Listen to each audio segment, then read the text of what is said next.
Hello, Rachel. How are you this evening? Oh, I'm fiery and ready to go. Ooh, okay. Whoa, yeah, I did it. I made that reference point, and everyone should clap. Everyone, please clap. Please, thank you. I'm clapping, see? Everyone, Here. please calm down. Here. Thank you, Rachel. Hear the clap? I'm hearing the clap. Please clap. Thank you. Rachel, how are you doing? Good.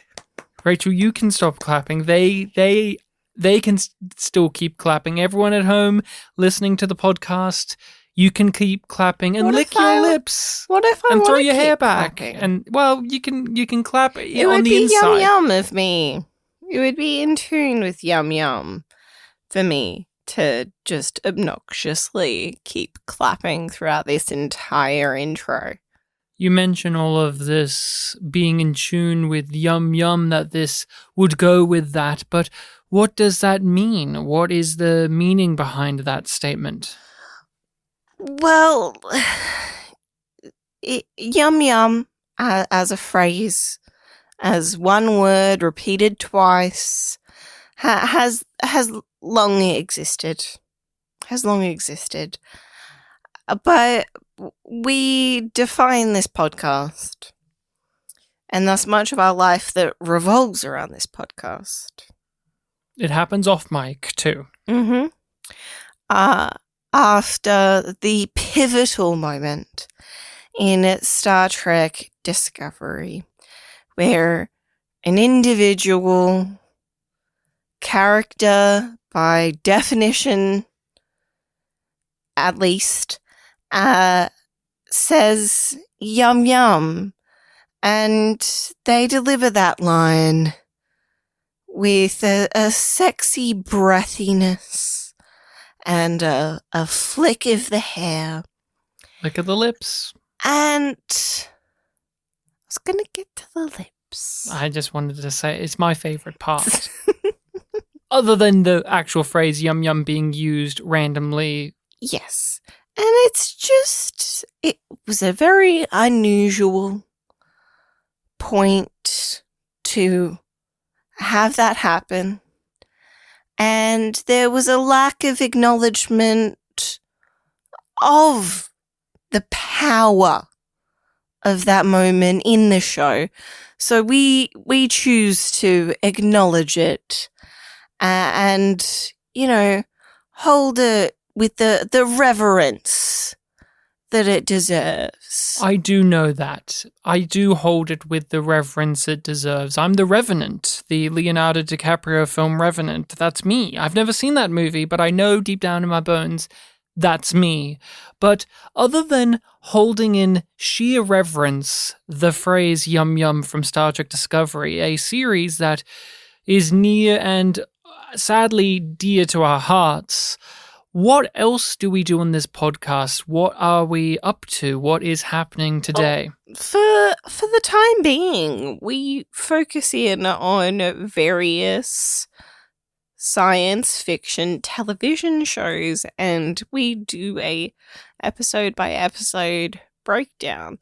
And in a lot of our other shows that are all part of the umbrella of Yum Yum, In our back catalogue that you can check out at your own convenience. we focus in on science fiction television, of course. The Expanse is the show that we're focused on this particular Time. episode that you're listening to. And unlike the majority of those Of our previous coverages. neither of us have watched The Expanse before. We started out with a show that we'd both watched, and then we did Space Above and Beyond, where you'd watched it, but I hadn't. And now here we are. And here we are, finally, in a stretch of The Expanse where neither of us have seen these episodes. Yeah, we don't know what's happening. This is our first time going through The Expanse, so please be nice to us. We have not read the books. Never read I don't read.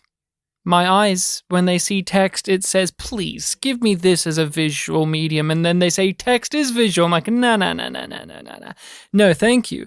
But no, in all honesty, we are going through this for the first time. We haven't read the books, we haven't played the game, we haven't read the short stories, we haven't viewed past this episode as you are currently listening to this if you're on our Patreon feed, because we do release these for our patrons on Patreon first. So if you have the means to support the podcast, you should head on over there and you get to hear these episodes early, as well as be a part of our community over on our group Discord. And we have a very special episode of The Expanse. It's one of the higher rated episodes that we have seen, and it is currently the highest rated of the third season thus far. So this is episode 6 of season 3, Immolation, and it is a 9.4 according to the IMDb scale. Now, currently, we have the Blu-ray set that is just the first 3 seasons.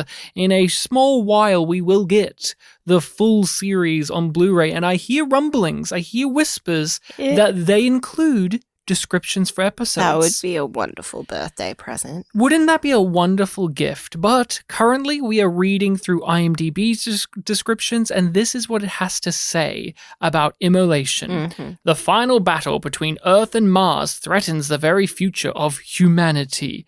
A new monster is unleashed on Prospero Station. Anna receives the smoking gun she needs. Yes, yeah. kind of. Yeah. Anna received a smoking gun previously, but now she's using it. Yeah. Where'd you get that? Does it matter? Let's call it an act of God.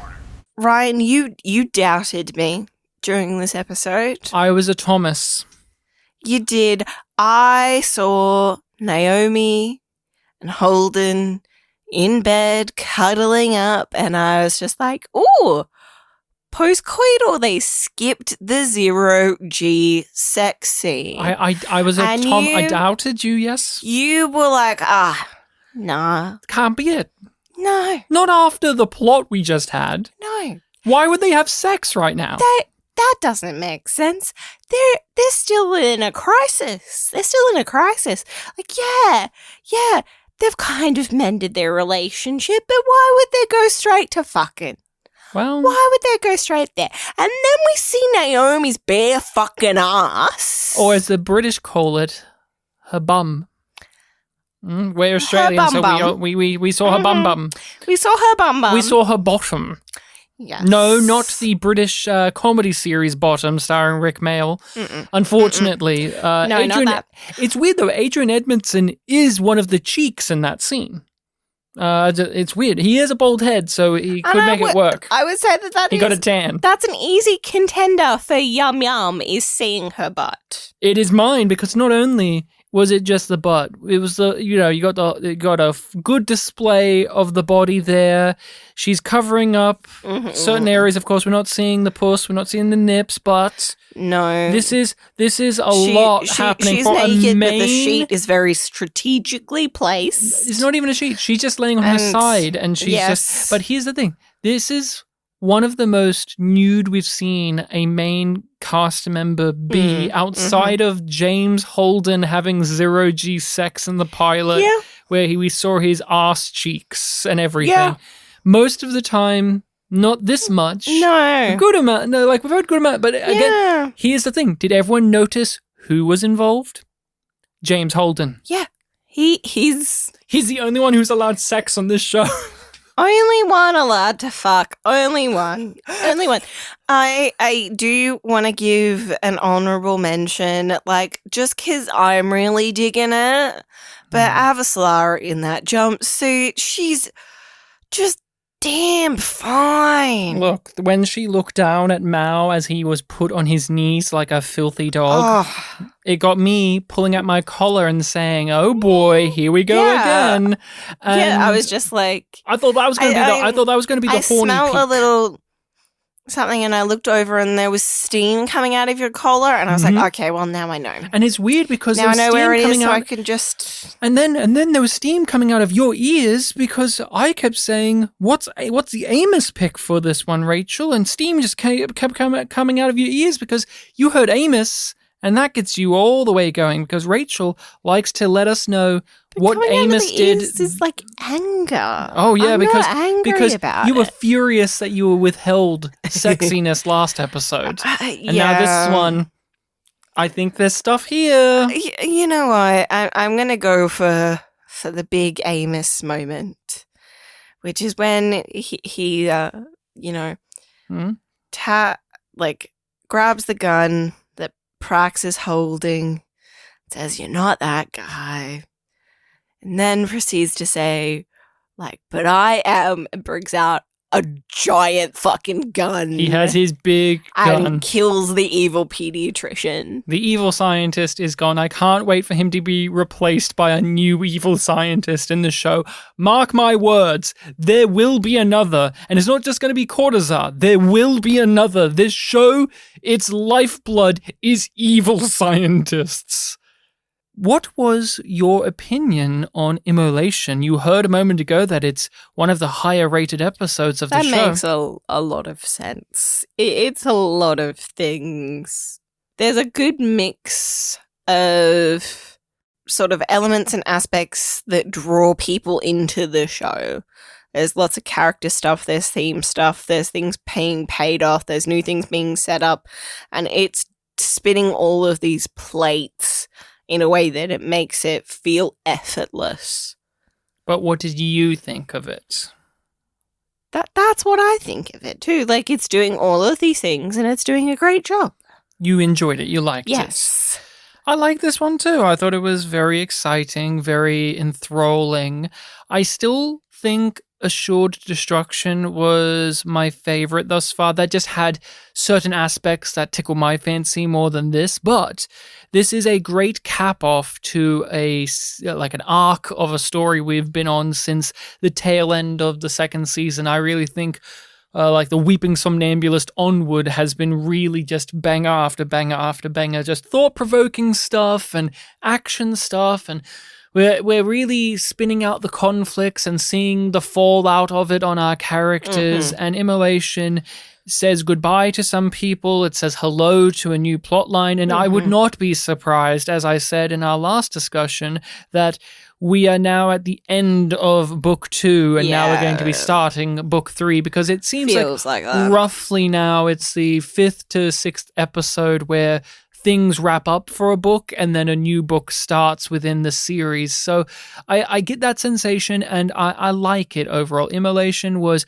a marvelous episode. It made me laugh. It made me sad. It made me cheer. It got my blood pumping. It was so many things happening, but it never felt too overwhelming. It was an appropriate amount. Never felt rushed. We have a lot here, but it isn't sacrificing the quality of the stories being told. We start this off really with the UN is being caught up on the... It doesn't add more things just because it wants more. No. It's like everything has a purpose. Yeah, and it's not cheating you.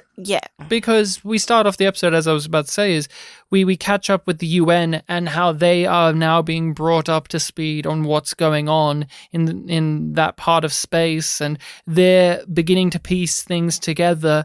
And in such a cavalcade of events, this opening bit could have easily just been cut out, or you could have summarized it with a line of dialogue off screen. But it's again that it matters attention that to detail. We see it. That's the thing. Like, it is important for us as the audience to reconnect with these characters and see them enacting their values. And what is, again, to point to with a moment like this, that is just another piece of the puzzle of the story. We are invested. We are invested. Now, the UN side has always been a point of enjoyment for us, but they've come to this comfortable place within the Expanse now where pretty much every storyline or every character, not all, but pretty much most of them, when you cut to them, there isn't this sense of where come on, I don't want this. Or we're drudging no. along, or we need to catch up with this. Skip this. I want to get back to that. Or it is like, oh, we need to water this seed so it grows into this storyline. Like, they've gotten better at those. It is what I really hoped for when we were plowing our way through season 1 in particular, because that is what that felt like. There were ones where it's just like, I don't want this, I want that other thing more, or, oh yeah, like, of course we have to cut back here for this point. And I still have those kind of thoughts of like, oh yeah, okay, now is when we check in with this character, and oh yeah, we've got to check in on them. And I still feel the mechanics of it, but I'm excited to see those characters, so I don't mind. Yeah, what was really peculiar to me now with catching up with the UN, it highlighted an issue that I didn't realize I had in another episode, but it is there, and maybe the nerds out there can correct me here, but they make a point of the communication delay because of the distance, because of relativity and so on. But in Assured Destruction, they can just fucking fire the railgun across the system and destroy a thing within like a minute. And then within a minute, the missile bases can shoot missiles back, and Earth doesn't have enough time to scramble in defense.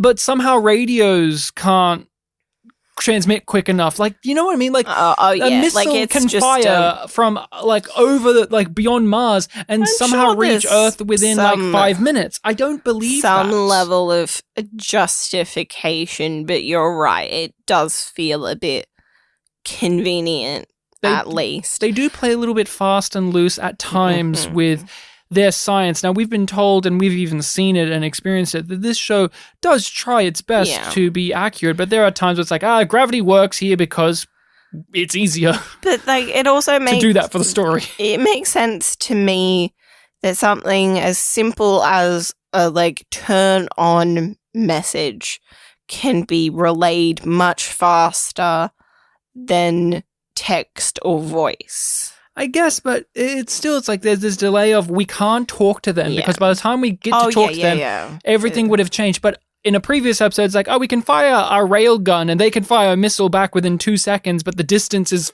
fucking vast. It's just, it's a lot of squidginess, and this just brought it up for me because that's an absolutely fair response. It's not something that I really thought of. I was just like, oh, okay, that's for convenience. Yeah, this puts them on the sideline. That makes sense. Well, I bring it up because usually those type of details don't really bother me. But because why it's here bothering me now is because this storyline... They pay attention to the details most of the time, so it sticks out. And that's what this story is, which is with the Secretary General, with Aaron Wright, with Anna, with the UN in general. It's very much based on details. It's based on timing and performance and execution and eloquence. And it just, when they have those little things like that, it makes me raise my eyebrow going, okay, you're putting all the effort in here, but did the effort line up in this previous moment, or was that just for story convenience sake? And I think it was a little bit of we want that big moment of Aaron Wright's face dropping as he realized he fucked up. But with the Secretary General, that he's lost the control that he thought that he had. Yeah, and he's losing that control even more in this episode. But let's talk about it's spiraling out. He thought that he had control of the whole galaxy, basically, and now he's realizing how loose that grip was and how he probably didn't have a hold of things at all, really. He doesn't even have control of the Secretary General, because the Secretary General is a person who will change just like that depending who he's talking to, and that will bring us perfectly into the conversation with Anna. He doesn't care about treason. That's just him parroting you because you talked to him last. If he spoke to a janitor, he'd be passionately declaiming about a fucking mop. It's agonizing. I've lost count of how many times I stopped him from blundering into political suicide. And now we have a chance to assure the future of the Earth, and he's shitting himself because he's afraid the history books won't be flattering enough. He just tears the Secretary General to pieces, not even giving a fuck that he's in the room. It's just like he goes, okay, I'm giving up on the facade. This is like my last chance to talk to Anna. And it's just like, I'm going to talk to the adult in the room, and that's Anna. I'm going to talk to the person. I'm going to talk to the person who is my opponent. Yeah, because this guy is not even in the game. No, this guy is just a way, like he's just an absolute bobblehead, as described. As much as I loved that, I think the bit that I just ate up about that scene is the look on Anna's face when the Secretary General's just like, this would have been my legacy, but now it's not thanks to you. He godfathered her like I said he would. Oh, yeah. I'm a fucking Nostradamus here, but no. To step it back a little bit. We actually get that moment between Anna and the Secretary General when they're by themselves before they even get to Ehrenreich, because Anna needs to play this right. She needs to strike when the moment is just at that sweet spot. And she knows that she can't run away from things anymore. She was going to run away. She's run away previously. She's got to confront her demons, and her demons is embodied by the Secretary General because of their past, because of what they did. And what is their past, Rachel? We kind of gathered this from some previous context clues in the last couple of episodes that they've had. We get it more directly laid out, and she's just like, okay, we were doing this thing, you sent these people in knowing that they were going to die for this action, and you did it anyway. And then I helped you write this speech about that transformed their deaths to make them martyrs, so that it helped you in your cause. You made their deaths for you and about you and because of you. But Anna's job was to spin that, to make it a poignant thing, because it's clear from what we hear of that and from what we've seen in this series thus far and the conversation at the end, that he's not a smart man. He's just a man who's got the power. He's just a man who's managed to climb up the ladder. He's managed to fall up to the top. And he killed these people. He sent them in like an idiot, but also he just thought, this will be how it goes. I didn't expect it to go that way. And even if it did, we could spin it. And you made them martyrs. I never made them martyrs. You did that. And that was Anna's job. She had to basically do what Ehrenreich is doing now, which is she was the power actually at the center of it all, but she was behind this dumb face that the people could lap up, because this guy's a puppet. This guy's just an idiot, and he's someone that no one respects. But she did at some point. She was enamored by him. She was charmed by him. She believed in the cause, but that incident changed her. That incident in which her Christian values were deeply, deeply soured, because can you as a person of faith, can you as someone who's spiritual, can you as someone who's a living being, can you abide by doing what she did? Could you? Basically turning the deaths of innocent people into a rallying cry for political prowess of yourself and another?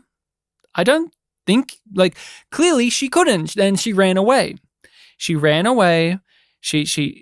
tucked her tail between her legs and left, hoping that things would be okay. But now here we are. War has broken out. He's the fucking leader of the world. And instead of having someone like her behind the scenes, he's got Ehrenreich behind the scenes, who's a Machiavellian madman who's wanting to start all-out wars. Using him for his own means. You really feel for Anna in this scene, and it's amazing that she hasn't been here that long, but you still understand her and feel for her very deeply. At least I do. She's one of my favorite characters we've gotten this season. She's easily up there. She's really well written, really well performed, and she offers a great point of view in the series. She's the opposition to the establishment. Yeah, she's a counterweight, essentially, to a lot of the other characters. She is the bright light in this dark, cynical world because she tries to plead, and not only plead, but she tries to woo his morality. She tries to mold him. She tries to get him to play by what she needs him to play by. Mm-hmm. She strokes his ego. She says, you have to do the right thing. Yeah. Are you ready to do the right thing? And before we even get like that end reveal that we already hit upon. We've seen the start of that clip so many times. Did you think when she said that, when she had that conversation before they leapt out, before they got Ehrenreich's ass, before she even showed the message from Ehrenreich, did you think that she did convince the Secretary General that he was actually finding the good within himself again because of her counseling, because of her shoulder to be leaned on? No, I don't think so. I think he is... The way that I think of the Secretary General at the moment is like everybody can easily turn his head one way or another, but he makes the choice where to step forward and when. So it's just like, Anna is leading him towards this path, and he's looking there, he's seeing it. But his choice of what to do with that is his own. As Ehrenreich brings to the forefront, he is selfish. That is what the Secretary General is. He's an idiot, he's clueless, but he's selfish at the end of the day. He only cares about what's good for him. And he'll adapt, he'll do whatever. He'll put on whatever facade appearance, he'll turn his head whichever way to benefit that. As long as he looks good and he feels good about himself, it's all him. He will always be self-serving. I loved the detail that when Ehrenreich was called in, the camera was slowly panning over, and it took a little while to reveal that Anna was in the room too, sitting on the couch, and Ehrenreich didn't notice her, and she had that whole little quip about God, and just Ehrenreich turned around and gave her this dead-eyed expression of, oh, what are you doing here? Just, I love the demeanor, the physical demeanor. She's just so relaxed. She's sitting in that chair. She's got her head tilted back and looking at him with just this superiority. And we've got this all under control. We've already won. And Ehrenreich is just indignant immediately. And what did you think overall of this comeuppance for Ehrenreich? This is the big moment where things have come to a head, where he's been playing the 4D chess from the very first episode, and now he's been found out by the higher-ups, and they're taking him away. What did you think about how that was handled and what he laid out on the table? It was great. It was great. It made a lot of sense. It felt right. It felt earned. And it's just satisfying. Ehrenreich is arrested. He's taken away. Treason, and he's lost. And the expression on his face when he's being taken out is acceptance. He's like, yep, I knew this was an outcome that could happen. Mm-hmm. And so it is. The most telling line, and I want to know... He knew that he was at risk of this as long as Avasarala was alive, and he failed to kill her. He did. He tried really hard, and it didn't work out. So I feel like he kind of knew. It wasn't a surprise. Yeah, it was a waiting for the other shoe to drop kind of thing of how much can I secure this war before I get ousted. The telling line, and I want to know your opinion on it, is he said to the Secretary General that I did this for Earth. I did all of this for the betterment of Earth, and you did it just to save yourself. You did it just to help yourself. You're just like, he just flips it around. That's a projection. Do you believe that? Yeah, I think that I think that Avasarala has realized that protecting Earth should not be a justification to do awful things. And Ehrenreich is using it to justify awful things, yes. Doesn't see those things as awful, but also doesn't realize how inherently selfish it is that he is the one that knows what is best for Earth. And that he thinks this is the way to do it. Yes. He has totally blown off any opportunities for diplomacy, for peace through other means. And keeps on saying Mars wants a war. He keeps framing, even though he's the one that provoked it. He's the one that made it happen. We will give it to them because we're running out of time to have a war and for us to win. I think he believes it. I think he's the type of antagonist who believes he's a patriot, who believes that he's genuinely doing this on the betterment of Earth. If there is a single truth to be had. He is disgusted by the Secretary General because the Secretary General doesn't have any convictions. Ehrenreich, even if he doesn't fully believe it, there's a conviction to it, at least. We saw in the second season, he had doubts of himself, him shaving in the mirror and him cutting himself, that his conversation with his son, when in the corner, he has the ability for self-reflection, but it doesn't matter because his overall greater purpose is more important than his soul, and he will become a villain to achieve the goal. While the Secretary General, he doesn't have any. Yeah, he is willing to sacrifice anything to secure the future that he thinks is best for Earth.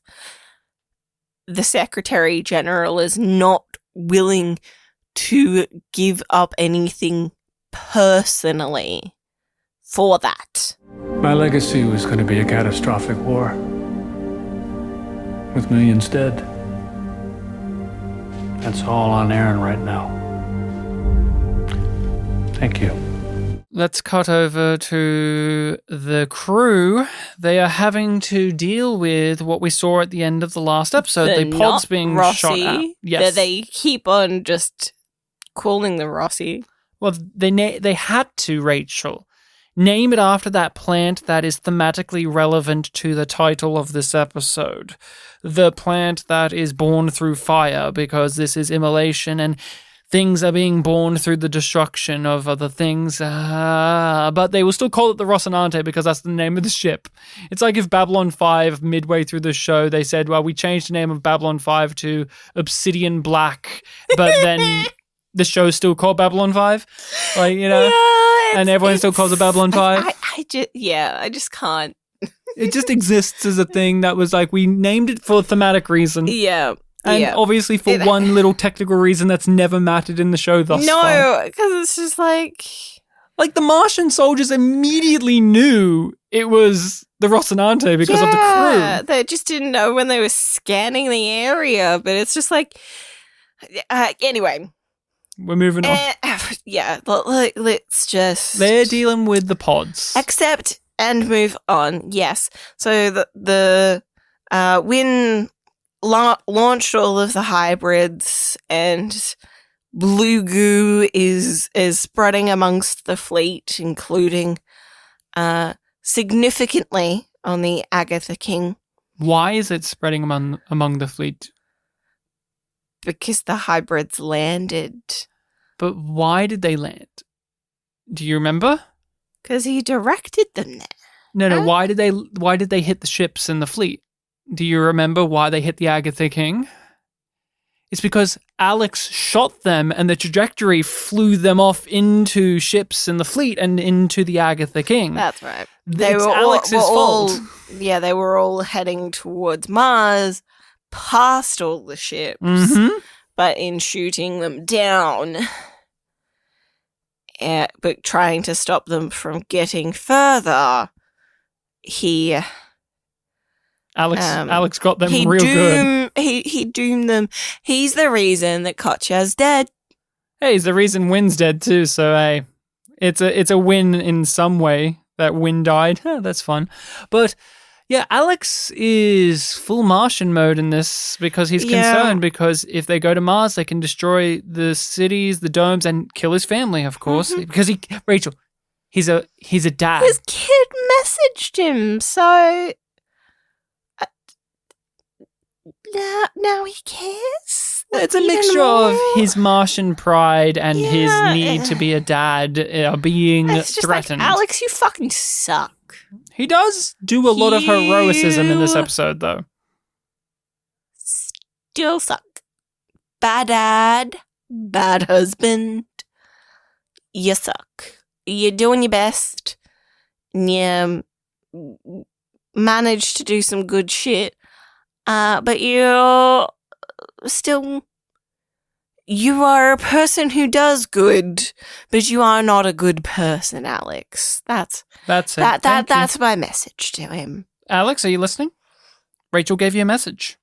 Did you read the message? Of course you didn't. You're a fucking bad person. Now, he read it and he had a little cry about it, and then he just put on his headphones and played some jams and played some Martian country music, which is extremely boring and dull, apparently. No, the pods cannot be stopped, though. They run out of ammunition. The pods are still being launched. They don't have any means to shut down the pods from the inside of the base, so Alex and Naomi have to go up to who has the controls, which is the Agatha King. But the thing is, Alex has fucked the Agatha King up with some blue goo real good. He created his own problem, of course. And, they get there. They keep on saying that it's hard to get in, but they managed to do it quite efficiently. They get to CNC. Wynn's there. Can we just mention one thing that's very important? The blue goo has evolved beyond organic matter. Yes. It's now converting and doing this stuff to minerals and metals and stuff, which makes sense because that's what happened to the Venus crew. It didn't kill the Venus crew, it took apart the ship. Them. The Venus crew, they just left the Venus crew bodies in the space, but it took apart their vessel to look at it. Being methodical in the way that it's trying to take over the Agatha King and the people that it's zombifying? I couldn't tell if it was making them zombified or if they were doing we're going crazy because we don't know what's happening. I think it was a case of the crew was losing their sensibilities, not necessarily. I don't know if it was a case of the blue goo made them zombie monsters that are fighting one another. I think it was just more of a case of people were just losing it because that soldier lady who talks to Kotya, she just seemed like she was losing it mentally because of the absolute strain of the situation rather than having been infected. Just gotten infected, so it hadn't taken over her yet. So it's sort of unclear at the moment.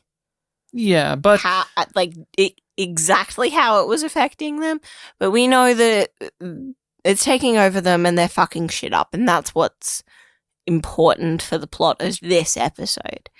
And that realization is what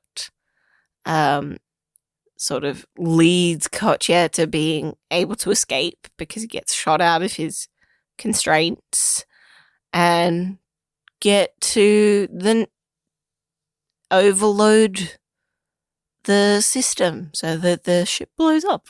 there was a moment before Kotya got out that I want to just have a little moment of pause on, which is that conversation he has with the UN soldier, the UNN soldier, and how she laments that they don't even know what they're fighting for. All of this, for what? For what? And that's the real struggle of this conflict, is only the big boy players like Aaron Wright know what any of this is for, that this blue goo exists for this reason, and when it is even explained to grunts like Bobby or this woman here, or even a spy like Kotya, it is so fucking absurd to them. Like, we're killing each other, we're murdering one another, we're allowing this bioorganic weapon thing to tear through us for this, like, for these petty concerns. Like, I don't even know what we're fighting for. What's the point of it all? And I was just really loving that little conversation piece, and how in amongst all of the high octane action and the horror beats and the story progression, that Kotya escaping or being let out, and that moment between him and this character who I don't even know got a name, was really slow paced and quiet, because it's a moment of calm before the shit hits the fan in an episode in which it's all shit hitting the fan. And with Kotya, this is the most characterful moment he gets in the episode before his sacrifice, and we've enjoyed him as a player in this story. He's been one that we both wished got more to do, but for what he's given in this episode, what were your opinions on what he did have? I liked it and I didn't, because it was the natural end to him, but there was some level of frustration with the fact that it's the end that he predicted for himself. That he was going to die in Avasarala's service, and that it was going to hurt her all over again and reopen the wounds around the death of her son. But in a way, he's making amends for what had happened. Yes. There was just scenes missing from this, huh? Yeah, it was like, this is what they promised when he was first introduced. And for me, it wasn't fully satisfying. It was just like, oh yeah, and this happens. I accepted that he was gonna die, like a couple of episodes ago. Like, as soon as he got onto the Agatha King, I just had that feeling that he's not going to make it out alive. Once he killed a guy in cold blood, they basically sealed his fate. Yeah, it's just like the show's not forgiving him for that. And he's being set up to sacrifice himself. And it was just sort of so obvious that I didn't want to admit that that's what I was thinking, because it feels like that's a dropped ball in a way, because there's other things that are elevated. and lots of the show is greater than the sum of its parts, but this aspect just doesn't get there. And I really agree with you. Like, I didn't think about it, but it's like it's missing scenes. It's not just this episode that's missing scenes. It's just his story is missing scenes overall. Yeah. Like, I complained that he was gone and then we get told he does stuff. I would have liked to have seen him do the things. We're told he has these great expertise and these great skills, and the actor carries that off. I believe in that performance, and I believe that maverick energy that he has. But I really would have liked to have gotten more opportunities for him to shine as a character. And in this episode, he is in his suit, he sees some blue goo in the distance, and he manages to avoid it. And then the next time we see him, he's out of his suit, he's all blue goo infected. We get a quick insert shot of his helmet with a giant, like, broken piece in the front of it. Like, I guess it gooped him in the face. Again, there's no transition scene, there's no connective tissue there. And when he sacrifices himself, took me a while to even notice the blue goo on his face. Because he's in a weird environment that we don't know of. We've never been here before. When he was just like, yeah, I'm gonna explode it and everybody's gonna die. And it's just like, oh, you're usually smarter than this. And then I saw the blue goo on his face and I was like, oh, yeah, he's guaranteeing his own death because he knows that he is going to be dead anyway. Transformed. I was going to say dangerous because he doesn't want to become somebody else's weapon. And that's like, that idea works really well with his story, but the show doesn't deliver on that.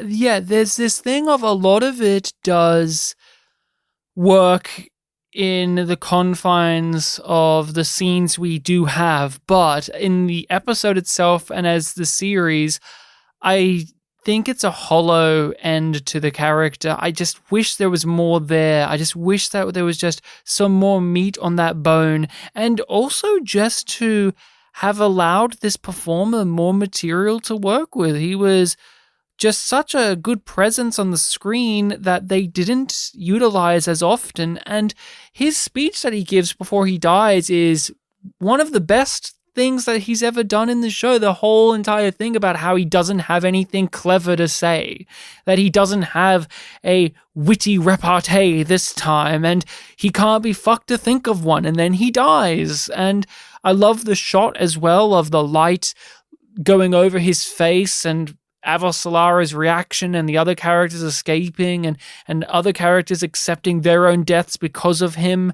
I really loved how it was executed in those ways, but there were just some steps here that they didn't take. And it's extremely dissatisfying because they've been very good at taking the appropriate steps at the moment, especially in these stretch of episodes.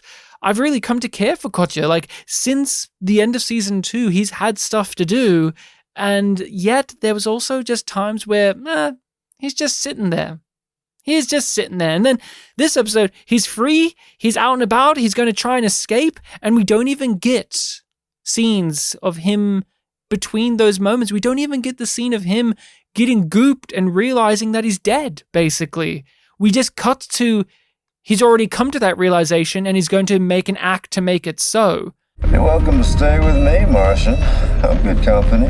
God damn it. His death or his sacrifice is drastically opposed by Admiral Wynn, who is played as this comedic cartoon villain, and his death is played almost like a light thing of like, whatever, I don't care. And I thought it was very dissonant of having these two things together, where Kotya's is an emotional one that you genuinely care about, and Wynn's one is so Saturday morning cartoon silly. Yeah, it did stop me from engaging in it either, because it's just like, I don't give a shit about the general, really. Like, Admiral.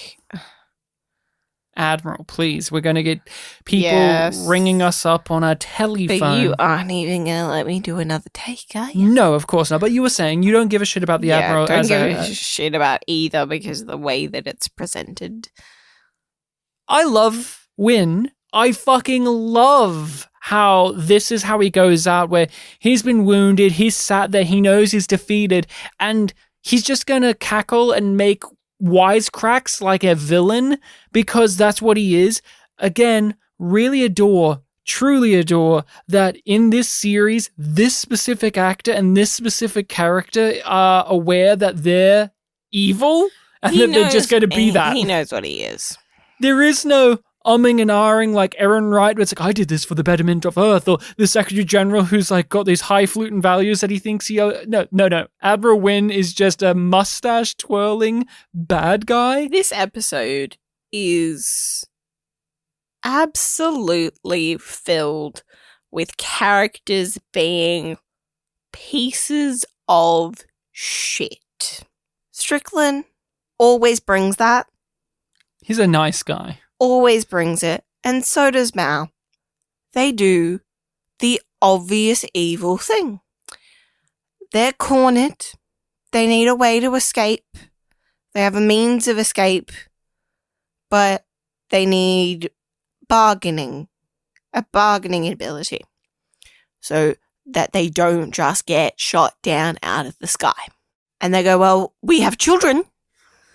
We have children to hide behind. Because Mal's just like, fuck it, we can't get out of this. Let's surrender. Let's play peaceful. And then it's the Martian like, Marines. Hey, we can't beat them, by the way. Human shields. Hey, have you considered? Have you considered not only that we hide behind children and hold them hostage, and if they kill us, they kill innocent children, but have you also considered telling your employees who are just scientists and general, schlubs to arm up and defend us for a purpose that's not even that great, and to willingly to lead them to believe that they should lay down their lives for something important. Strickland has no value for human life. He will do anything to protect his own hide and ideally also propel his research. Oh, yeah. And I love that scientist lady that's with him is just like, oh, yeah. The one who's been a bitch the whole entire time? If we put them in there, then that guarantees our safety. And then she dies, and it's just like, oh. Yeah, Strickland's a piece of shit. He convinces Mao to do the bad thing the whole time, but Mao... He has to take accountability for his own actions. He doesn't need much of a... No, he doesn't, because he's spineless. He's spineless. He wants to be, like, at times he wants to be a good person, but he wavers, as we see with people like Aaron Wright, as we see with the Secretary General. Yeah, and that's why it's interesting to contrast him with someone like Wynn, who Wynn doesn't have those concerns. He's just evil. No, he's unshackled from that.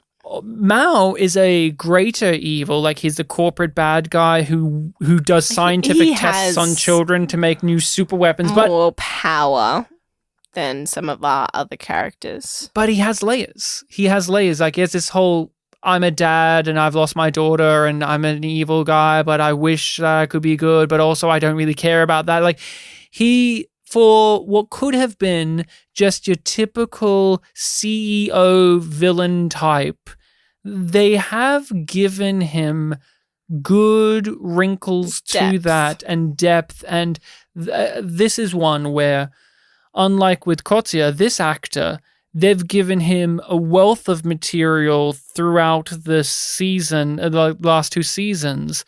The first season, they didn't use him that much. And I was like, they're going to use him because that's a character actor that has a very specific type of role he plays. And they've managed to really tap into that. And I just loved Mao in this episode. He's just such a weasel. He's such a little weasel. They send the hybrid out because they only got one of them right now. They've only got one that they know can be activated, and that is May's friend, who has been transforming the Katoa, yeah, and he is too busy being distracted by the connection of what's happening on Venus.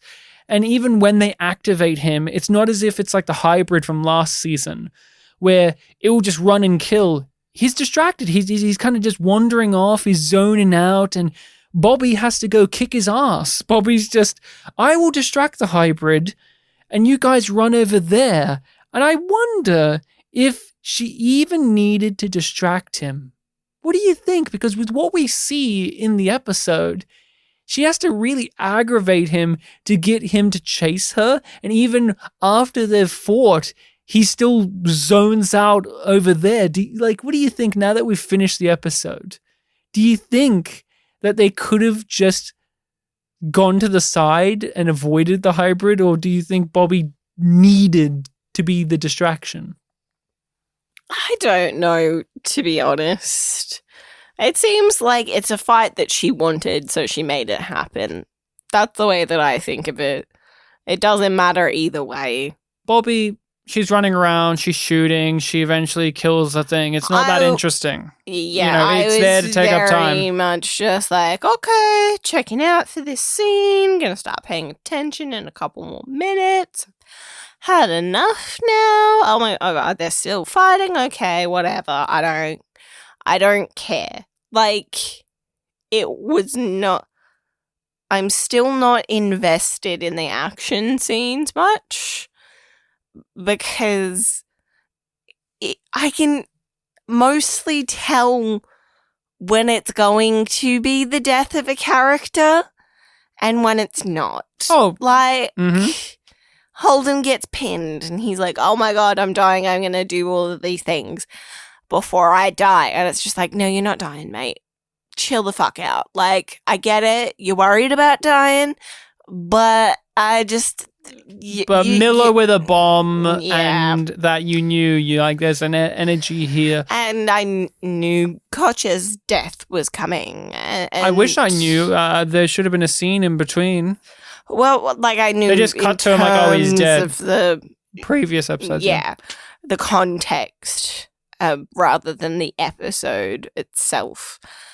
It's just like I just don't care about Bobby fighting the hybrid. The only thing I care about is what I'm trying to scratch at deeper, but the episode isn't doing it.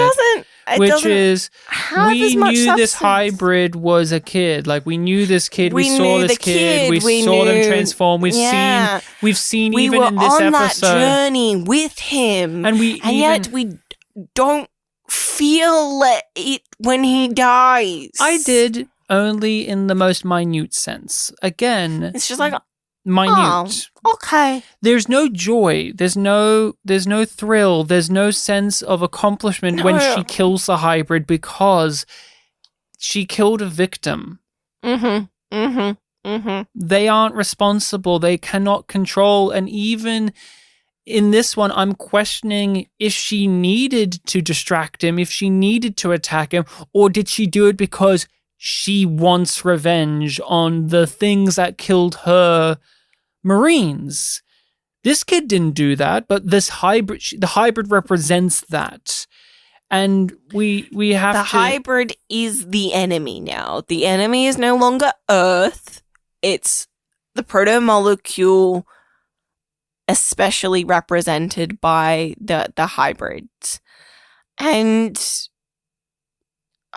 we've seen in this episode, as well as this season, that it's not a clear-cut case of the hybrids are evil monsters, because the hybrids are just children who have been tortured and manipulated and experimented on to become something that they don't want to become. And even on top of that, the proto-molecule itself isn't supposed to serve this function. It is supposed to be serving something else. When the hybrid gets shot in the brain by Bobby, it's looking off, and you can tell it's doing what it was doing before, which is it's connecting to whatever's happening on Venus, because that's its function. Its function is not to kill Bobby and be a weapon to destroy other life. It's supposed to be this connective learning thing, and it's constructing something over there. That's what its real thing is. And yeah, it's boring action. It's jumping around. It's Bobby trying to avenge people that we didn't care about, and she's not going about it in the best way because it's not even this hybrid that did it. But at least there's a morsel of that conversation we had in the season 2 finale, because we did have a back and forth, you and I. We had a little bit of a debate and I guess a quandary about how much are you supposed to think of the hybrids as animals and beasts and just cruel creatures, and how much are you supposed to think of them as living, breathing beings? And with moments like this, it's definitely leaning in that camp of you're supposed to feel bad for the hybrids. You're not supposed to feel as if they are worthy of being killed or destroyed, because in the end, they are already gone through the worst of it. It's not as if it's Bobby taking it out of its misery. It's more a case of a hollow victory. Again, it's a hollow thing. This episode's really good at that, of there's a lot of, yeah, we won this, but at the sake of what? As well as the contrast of, yeah, we won this and it was really awesome. Yeah, like, The Expanse does that a lot of we won, but at what cost? That's a question that it's really interested in digging into. Everything done here has been to stop what's happening on Venus. Did you figure out a way to do that? Not yet. Can you stop the pods that were launched? No, the Agatha King... Then shut the fuck up.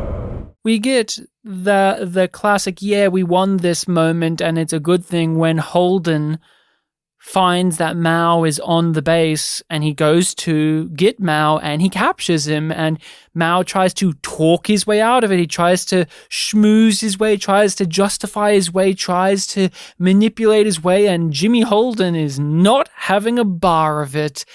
How does it feel, Rachel? How does it feel to see James Holden be in full badass protagonist mode, and we're on board for it? It's awesome. I'm glad that we've gotten here.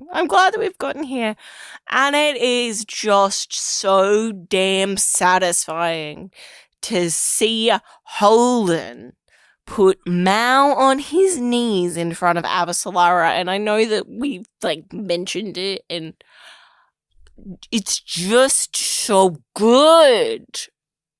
It's just so good. I have trouble unpacking it in an eloquent way because it's just so damn satisfying. We've discussed Strickland. We've discussed Mao. Now it's time to focus on Prax. He gets his daughter back.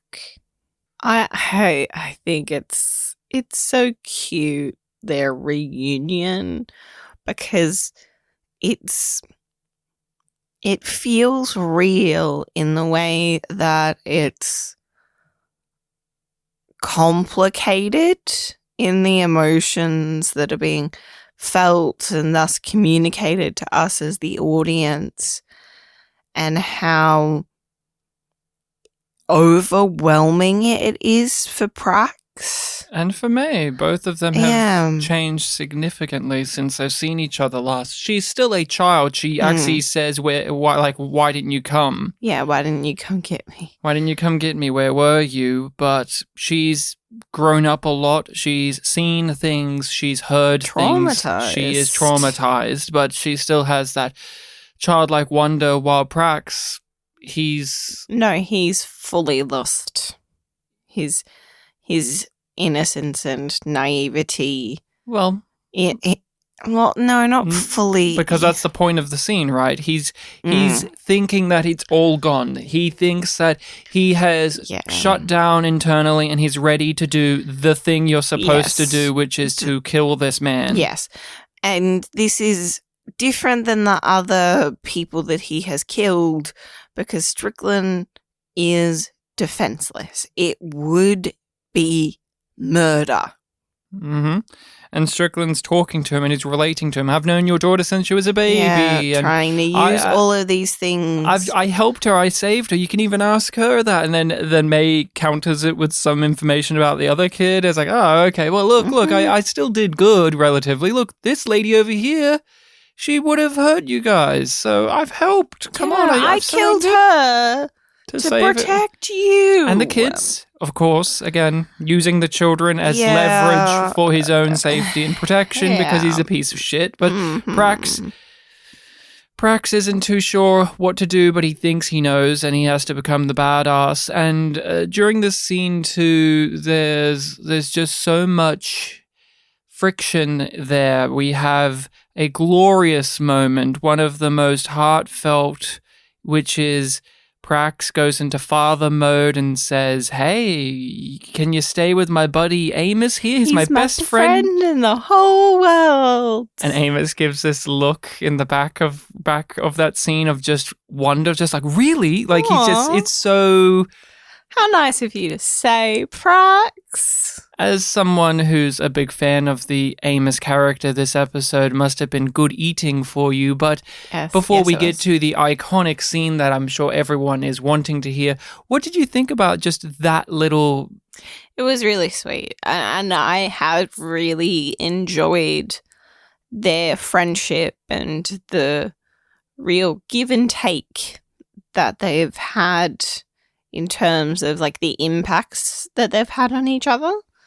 Oh, I am in complete agreement with you there because it is a real give and take relationship and it feels an honest one in this series. They're good buddies, they're good friends, but perhaps they're not the best for each other in the long run either. And as stated, their friendship exists because there's a mission to be won here, that they have to do these things, and I'm sure that they'll still be buddies after this, but the crux of it is an injustice that needs to be corrected, and Prax is going to correct it. Hey, I'm going to talk to Dr. Strickland alone for a second. Hey, Strickland, let's go in here. I'm just going to lock the door, and I'm just going to close. I'm just going to kill you with my gun. I'm just going to shoot you in the fucking face. And what did you think about this? Because it's presented very dramatically, very seriously, and with the weight that this could be the point where Prax does the thing, because we've seen characters like Holden have to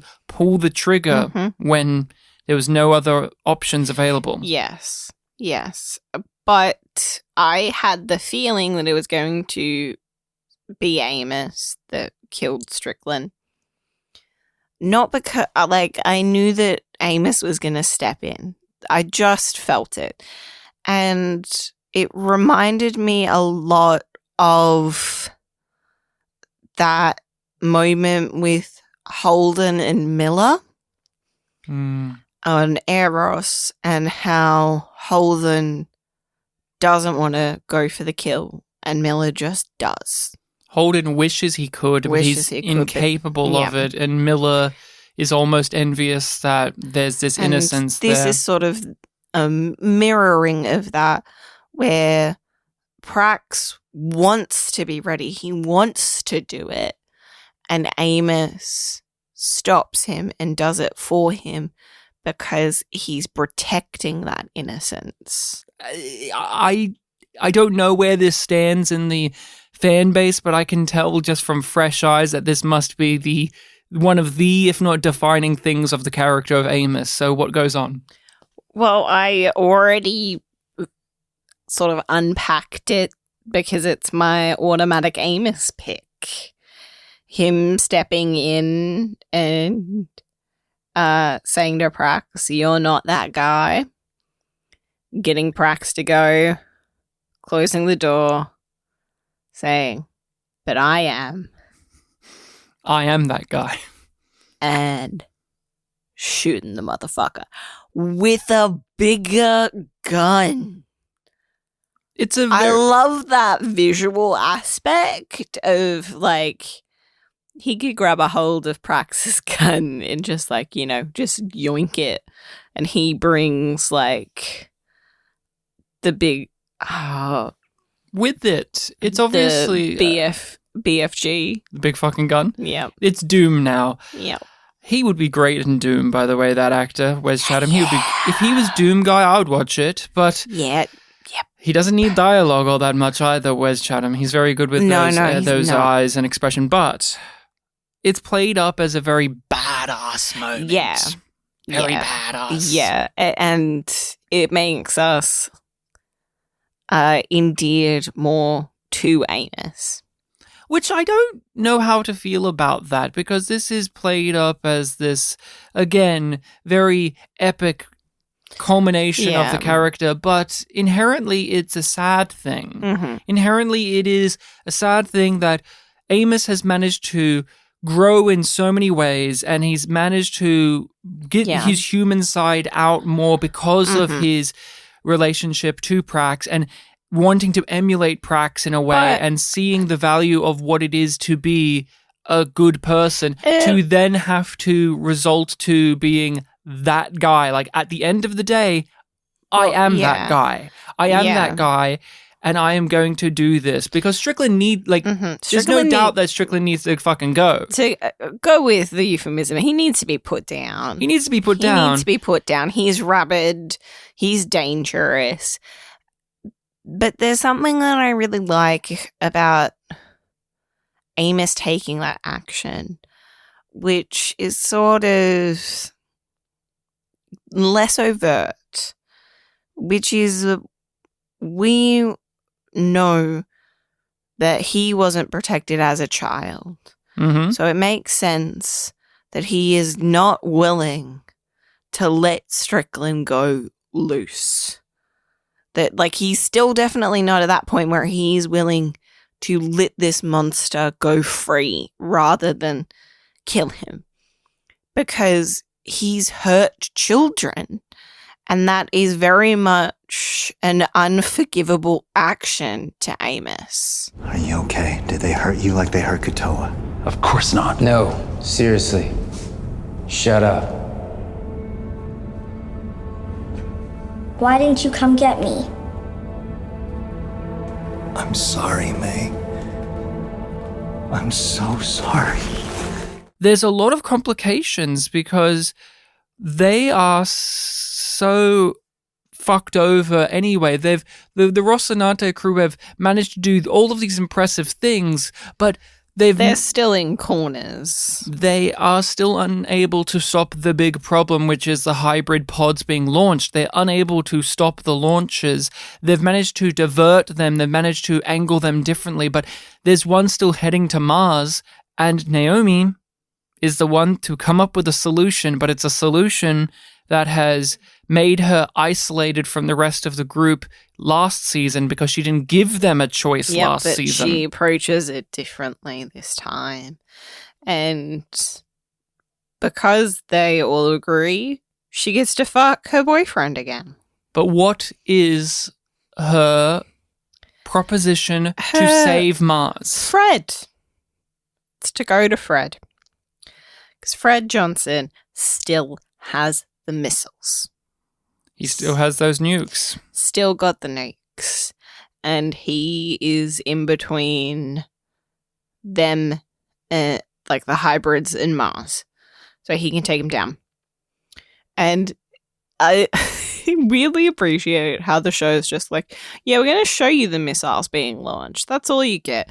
It's very brief. We don't need anything from Tycho. We contact Fred. He's at the bar looking glum, and Naomi gives him the proposition the only way he knows to get it, which is promise of power, promise of glory, promise of redemption. It's not like he's debating or mulling it over.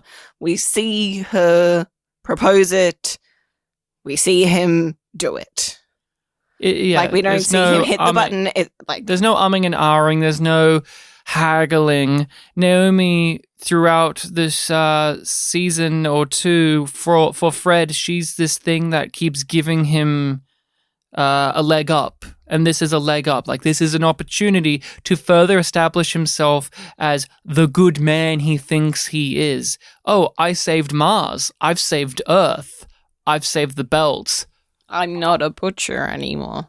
And I surely deserve loyalty and respect and honor yet again. And I was happy that they brought him into this because they have the whole OPA thing going on in the background. We had the Nauvoo getting retaken. We've had Fred Johnson just over there. We've had lots of conversations about Fred Johnson, but it was a pleasant surprise. Like, it makes complete sense, but it wasn't in my thought process that they were going to solve this issue with hybrids being launched at Mars by using Fred Johnson and bringing back the nukes from last season to do it. It's a nice tying up of so many things. And again, this does definitely feel like a conclusion to what has been now a season-long story. They've really managed to grab all the things and bring them together in a very cathartic, satisfying way. And it's one where there wasn't a huge fanfare, like you were saying. It's just done neatly. It's just done with those easy visuals that we can understand. Did you expect them to be able to capture Mao and have him on the ship? Because I thought he was going to die. I thought during all of this hubbub, I thought he was going to die. So when Holden captured him and brought him back to the ship, just narratively speaking, I was like, I feel like Mao is meeting his end soon because he's run away so often, and I didn't expect he was going to be a villain that you could capture and actually do something with. I did, because, like, he was willing to surrender.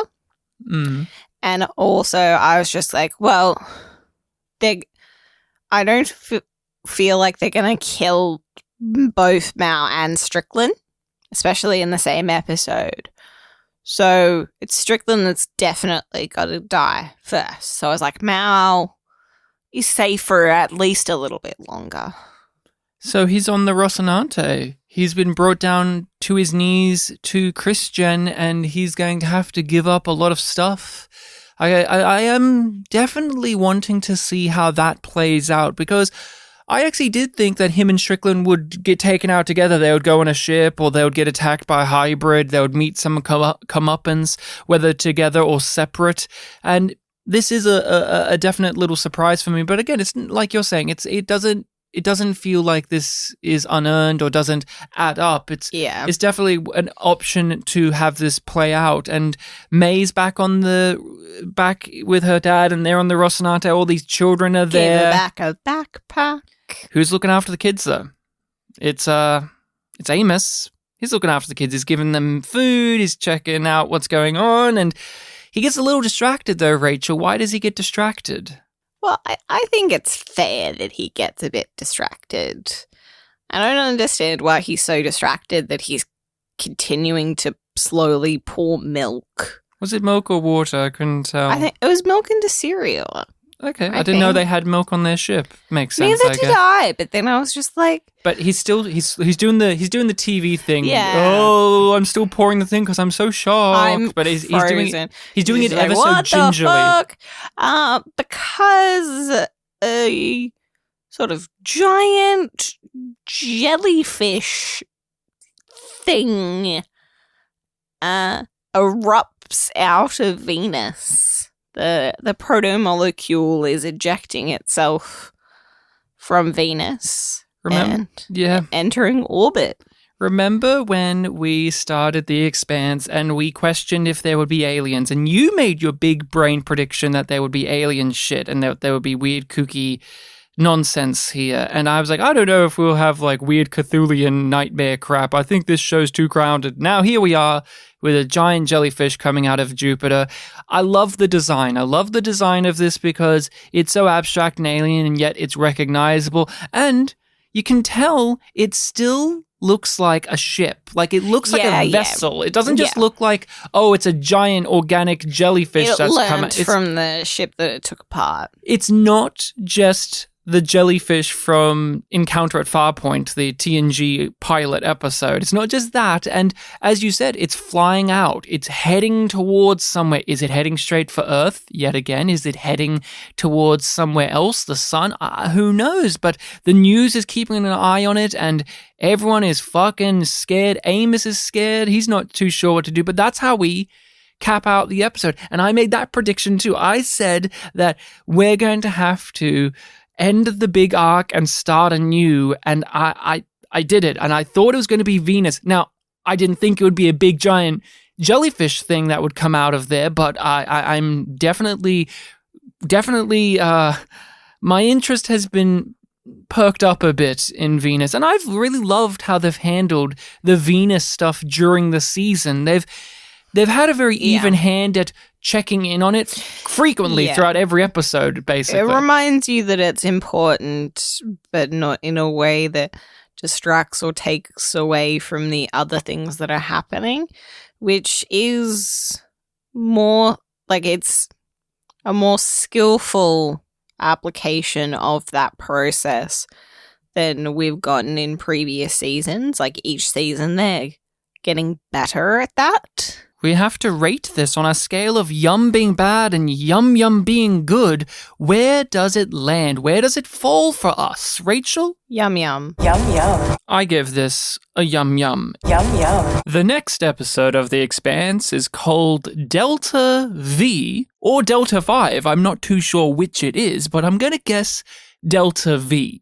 We have not seen it before. We have not read anything about it. No looking at thumbnails, no nothing. So we don't know, and we're going to make our predictions, our thoughts on what the next episode could be about, as well as any long play predictions, anything from this episode that makes us think that things will happen down the road. And I think that we're going to have to deal with the fallout of Aaron Wright. I think we're going to have to see the Secretary General or just the whole entire thing fall out with that, like the public response to Aaron Wright and Christian having to try and make her way back to Earth because she'll have to secure her position again. Yeah.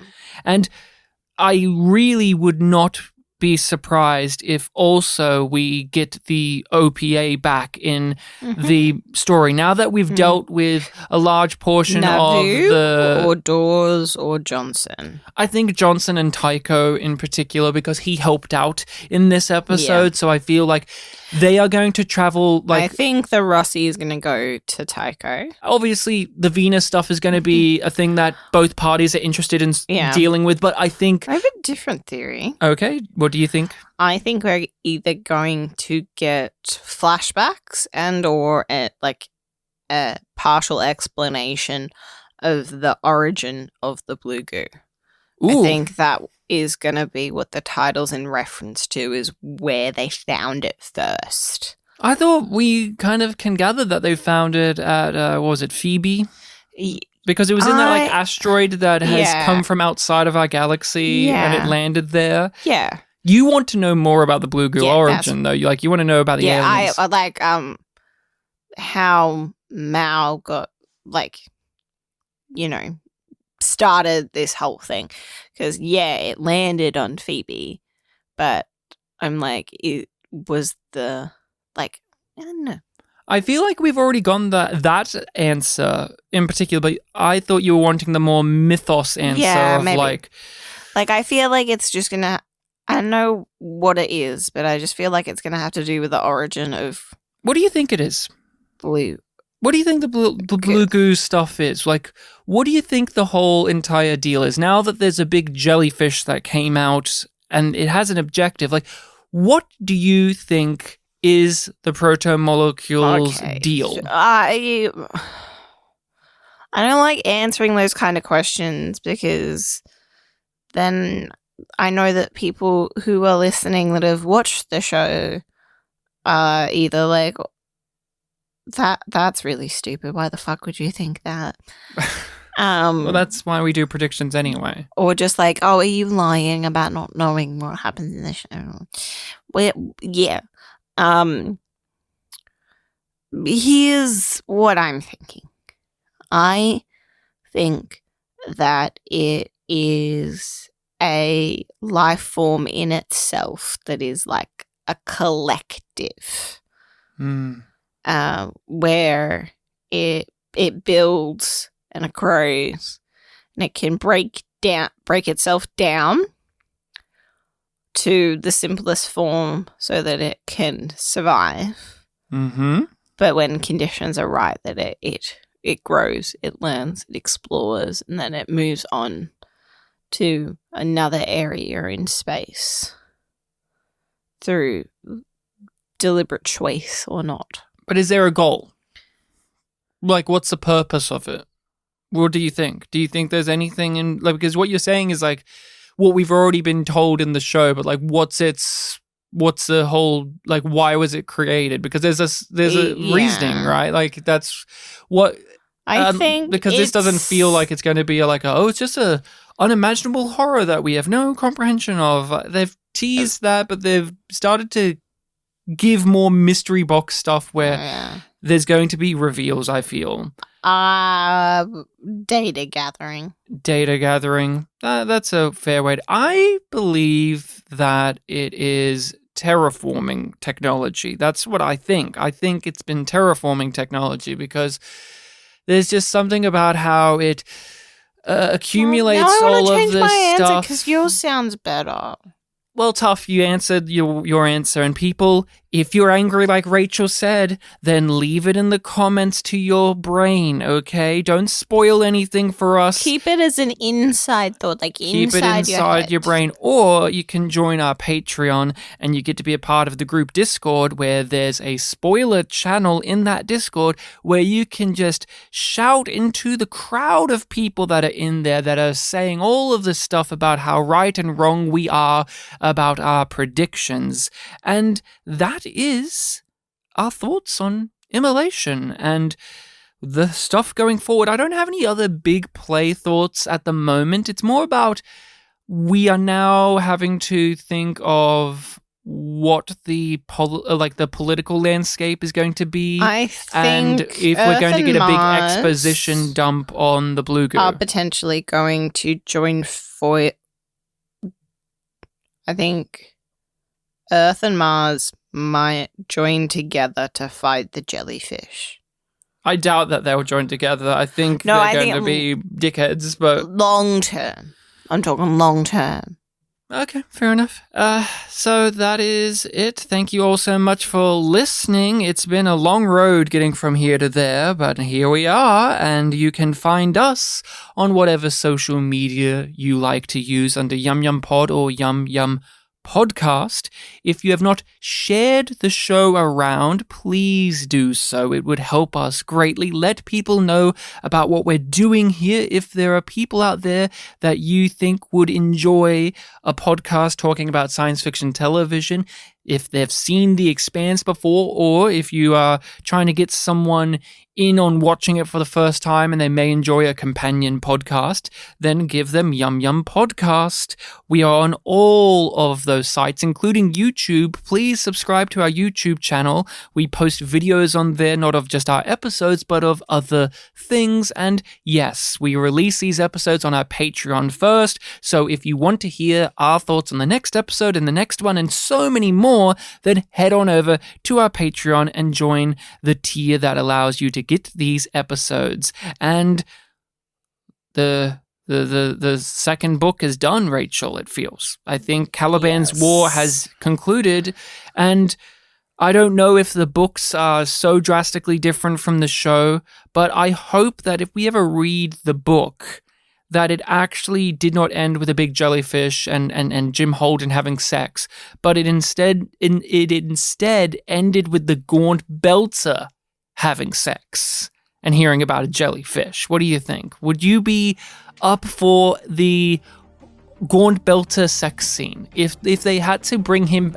Rachel, the next sex scene, would you be open to it being the Gaunt Belter having sex? Sorry, I'm not dignifying that with a response. You know what it is, Ryan. You know what it is. See you then. Well, voila.